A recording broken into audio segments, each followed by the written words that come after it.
มาแล้วมันนี่ถ่ายสวนให้เบิ่งว่ามันคืบหน้าไปฮอดไสละก็เริ่มงามขึ้นเลยได้นี่นะใส่ปุ๋ยใส่หยังมันก็เขียวงามคุ้มขึ้นมาสลีอันนี้ก็จะเป็นมักทั่วก็ใหญ่เลยดิอีกบ่โดน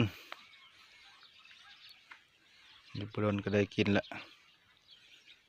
สลีก็เริ่มเขียวงามขึ้นหลายเติบเลยได้นี่มีตัวตายเนี่ยตัวยังเนี่ยห่างกันอยู่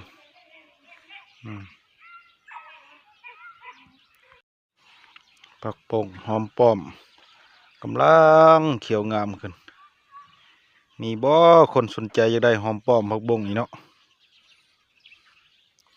สิขายยกเลยนี่นะอันนี้หอมลาบมีติดตัวงามไหมนี่ปอ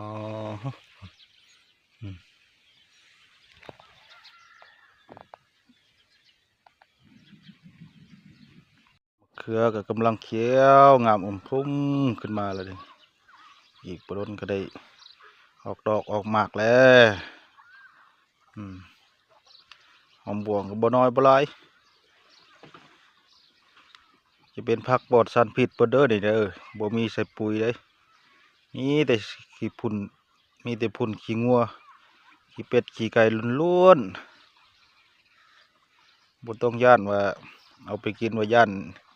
สารเคมีบ่มีแต่พุ่นขี้งัวขี้เป็ดขี้ไก่ล้วนๆเลยเด้อ